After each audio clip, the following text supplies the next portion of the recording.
My name is Connie Bradshaw, and I'm 58 years old, when my daughter-in-law looked me in the eye on the morning of the wedding and said, "Connie, it might be better if you didn't come tonight."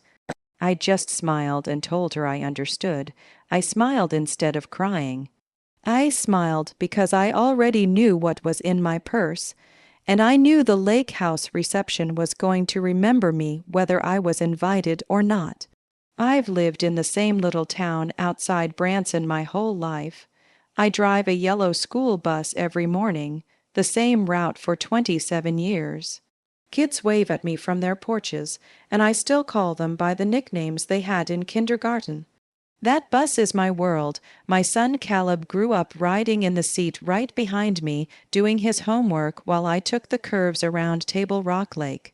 He used to fall asleep with his head against the window, and I'd carry him into the house when we got home. He's 31 now, tall and quiet, with the kindest heart you'll ever meet. He's a paramedic. He saves lives for a living, and he still calls me every single night to say good night. 2 years ago, he met Lauren. She came into the fire station with a sprained ankle from hiking, and Caleb carried her to the ambulance. She says the first thing she noticed was how gentle his hands were. I liked her right away. She had soft brown hair and a laugh that made the whole room lighter. She grew up in St. Louis, in one of those big houses with columns out front. Her daddy is Dr. Richard Ellison, best plastic surgeon in Missouri, maybe the whole Midwest. People fly in from California just to have him fix their faces. Lauren never talked much about money, but you could tell it was always there, like wallpaper you don't notice until it starts peeling. Caleb was nervous the first time he brought her home. Our house is small, just 3 bedrooms and a porch that leans a little. I made meatloaf and mashed potatoes because that's what I know how to cook. Lauren ate 2 helpings and asked for the recipe. She hugged me when she left and whispered, "Thank you for raising such a good man. I thought that was the beginning of something beautiful." It was, for a while. They got engaged last Christmas. Caleb proposed on the dock behind our house, same dock where he learned to fish when he was 5. Lauren cried and said yes before he even got the ring out of his pocket. Dr. Ellison and his wife Claire flew down in their private plane to celebrate. They took us all out to a fancy restaurant on the landing. Richard ordered bottles of wine that cost more than my weekly paycheck. He kept slapping Caleb on the back and calling him son. I remember thinking, maybe this is how it feels when your child marries up. But little things started to show. When Lauren talked about the wedding, Richard always had an opinion. He wanted it at their lake house, 6 bedrooms, glass walls, a boat dock bigger than my whole yard. He said he'd pay for everything. Caleb didn't like that. He told me one night, "Mom, I want to pay my share. I don't want to owe him." I told him sometimes you let the father of the bride feel useful. It keeps the peace. Caleb just looked out the window and didn't answer. The months went by. Lauren came over most Sundays after church. We'd sit at my kitchen table drinking coffee while Caleb mowed the lawn. She started calling me Mama Connie. She told me her own mom was always busy with charity galas and never had time to just sit. I loved those Sundays. I started saving little things for her hope chest. My mama's quilt, a set of blue willow plates I found at the flea market. I wanted her to feel like she belonged with us. Then the comments began, small ones at first, at a dinner in St. Louis. Richard looked at Caleb's work boots by the door and laughed. "Son, we're going to have to get you some real shoes before the wedding photos." Another time he asked Caleb, in front of everyone, how much paramedics make these days. When Caleb told him, Richard raised an eyebrow and said, "Well, good thing my daughter's used to a certain lifestyle." Lauren's face went red, but she didn't say anything. Claire just smiled like it was all a big joke. I felt it in my stomach every time, like a stone dropping. But I kept quiet. I told myself fathers are protective. I told myself love would smooth it out. The week before the wedding, Richard called Caleb into his study at the lake house. I wasn't there, but Caleb told me later. Richard poured them both whiskey and said, "Son, I need to know you can take care of her. This isn't some little fantasy. My little girl is used to the best." Caleb said he would always take care of Lauren. Richard laughed and said, with what? Your bus, driver Mama's savings. Caleb came home that night and sat on my couch without saying a word. I made him tea and waited. Finally he looked at me and said, Mom, I'm scared I'm not enough for them. I took his face in my hands the way I did when he was little. Caleb, you are enough for anyone who deserves you. The rehearsal dinner was Friday night on the lake. The house glowed with white lights, there were flowers everywhere, caterers in black ties, a string quartet playing soft music. I wore the only nice dress I own, navy blue with tiny white dots. I bought it special at Dillard's. I felt out of place, but I smiled anyway. Richard made a toast. He talked about his beautiful daughter and how she could have had anyone. Then he looked at Caleb and said, but she picked our local hero. Let's hope heroics pay the bills. A few people laughed politely. Lauren looked down at her plate. I felt my smile freeze on my face. That night I couldn't sleep. I sat on the little balcony of the guest room and watched the moon on the water. Something inside me kept whispering, this isn't right.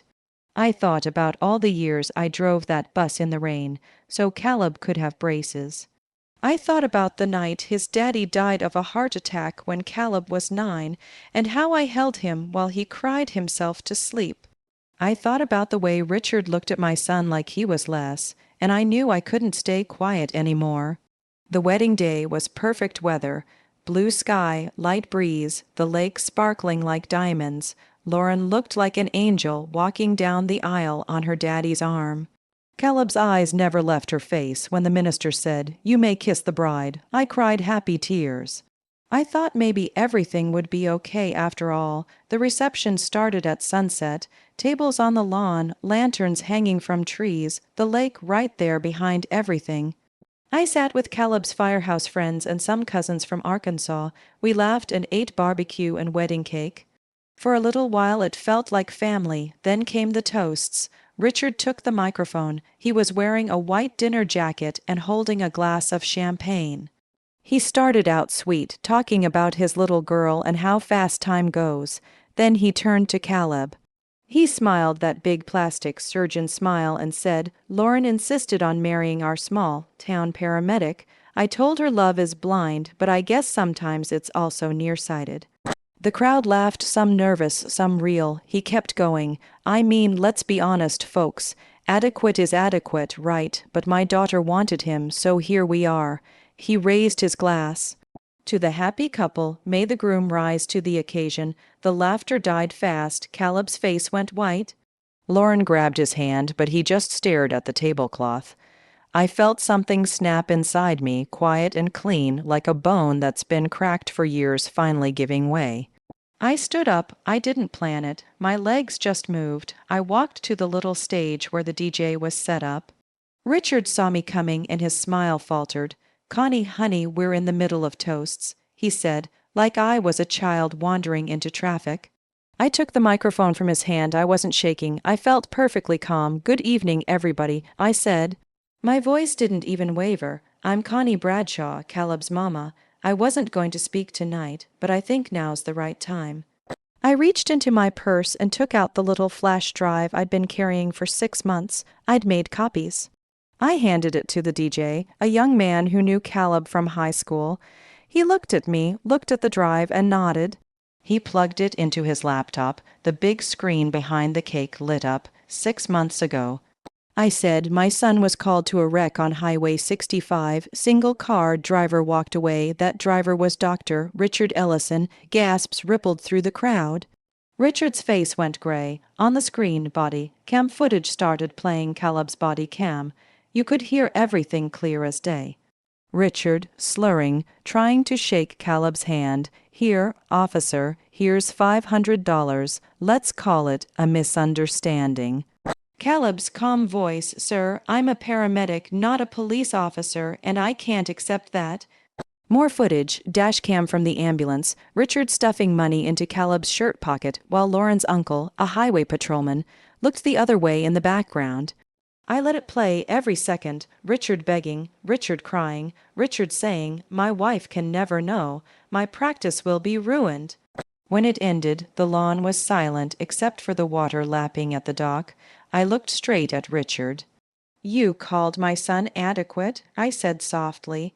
My son who saved your life that night, my son who could have ruined you with one phone call but chose to protect your family instead, my son who has more honor in his little finger than you've ever had in your whole life. Richard tried to speak, but nothing came out. Claire was crying into her napkin.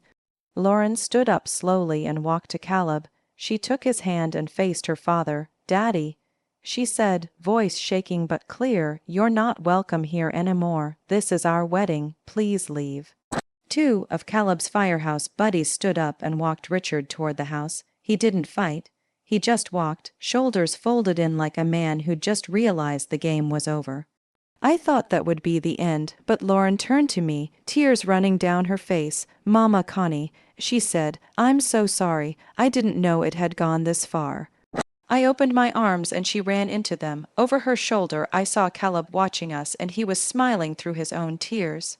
The music never started again that night. People left quietly. Some hugged us on their way out. Some couldn't look us in the eye.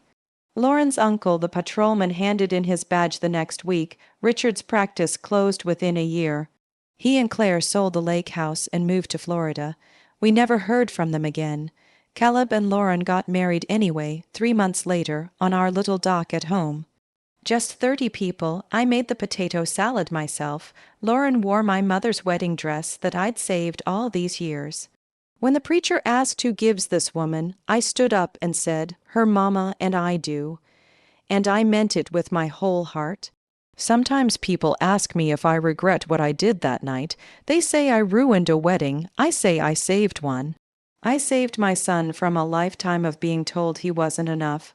I saved my daughter-in-law from waking up one day ashamed of the man she married. And maybe I saved Richard too, in some hard way only God understands. Lauren and Caleb have a little girl now. Her name is Hope Connie Ellison Bradshaw. She has her daddy's kind eyes and her mom is soft laugh. Every night before bed, she asks me to tell her the story about the night Grandma Connie stood up at the fancy wedding. I always tell her the same thing, sweetheart. I say sometimes love looks like being quiet and letting things go, but sometimes love looks like standing up and saying no more. Both are hard, both are right, you'll know which one to choose when your heart tells you. Then I kiss her forehead and turn out the light, and I sleep peaceful, knowing I did what a mama's supposed to do. I protected my children not from the world, from the people who told them they weren't worthy of it. That's my story. If you're listening tonight and somebody's making you feel small, remember this: you are enough. You've always been enough, and sometimes the bravest thing you can do is remind the whole room of that simple truth. Good night, sweethearts. Sleep tight. Mama Connie loves you.